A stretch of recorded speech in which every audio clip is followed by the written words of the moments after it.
এতদিন কী করছিলেন আপনি? দিব্যি টাকা পয়সা নিয়ে খেয়ে হজম করে বসেছিলেন। মানুষ বাধ্য হয়ে কোর্টে গেছে। কেন এখানে সরকারের প্রত্যেকটি ফয়সালার বিরুদ্ধে মানুষকে কোর্টে যেতে হয়? কারণ হয় আপনি সিদ্ধান্ত নেন না, নাহলে সত্যকে চাপা দিয়ে সবসময় মিথ্যাকে সামনে নিয়ে আসেন, দোষীদের বাঁচাবার চেষ্টা করেন। তাই কথায় কথায় লোককে আদালতে যেতে হয়। এই সরকারটা বাদ দিয়ে ভেঙে দিয়ে এখানে আদালতকে সরকার চালানোর দরকার আছে।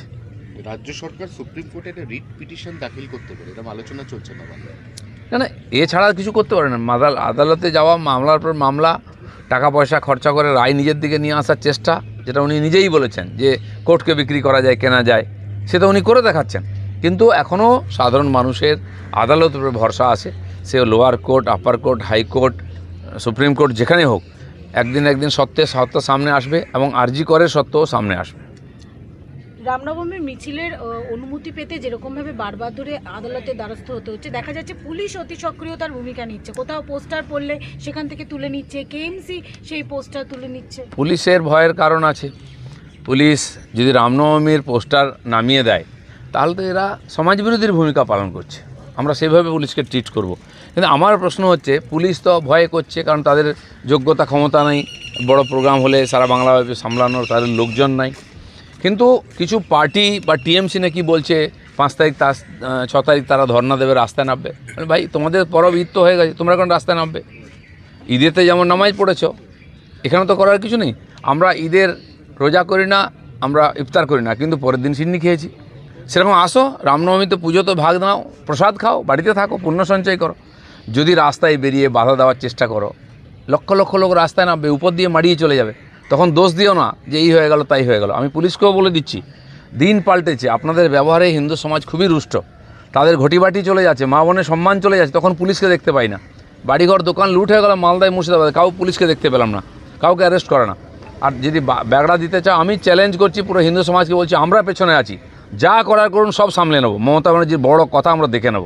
আর যারা এই রাস্তায় নামবে, রামনবমীর দিন ডিস্টার্ব করবে, ভুলে যাও না আজকে সেই হিন্দু সমাজ নেই। 66 কোটি হিন্দু এক জায়গায় হয়েছে মহাকুম্ভতে, আর পশ্চিমবাংলার হিন্দু সবচেয়ে বেশি ভয়ের মধ্যে আছে যে তোমরা এটাকে বাংলাদেশ বানিয়ে দিচ্ছ। তার যোগ্য জবাব তোমরা পাবে।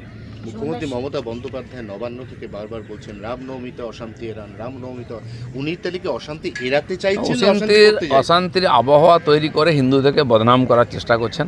কিন্তু উনি সুবিধা করতে পারবেন না। ওনার যে চালাকি, দাঙ্গা হাঙ্গা করে হিন্দুর উৎসবকে বন্ধ করা, হিন্দুদের ভয় পাই দেওয়া যাতে রাস্তায় না বেরোয়, এ সমস্ত বাধা কেটে গেছে। মানুষ এগুলো বলে গেছে।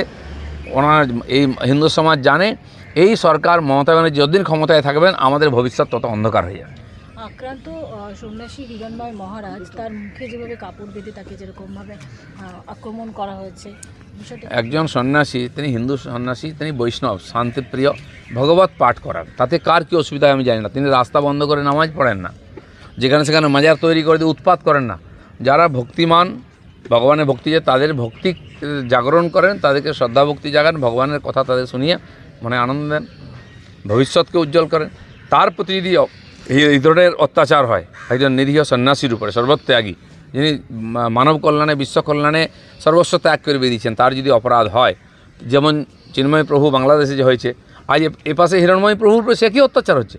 আমরা বারবার বলছি, বাংলাদেশ আর পশ্চিমবঙ্গকে একরকম হিন্দু বিরোধী শক্তির আস্ফালনের জায়গা করে দেওয়া হয়েছে।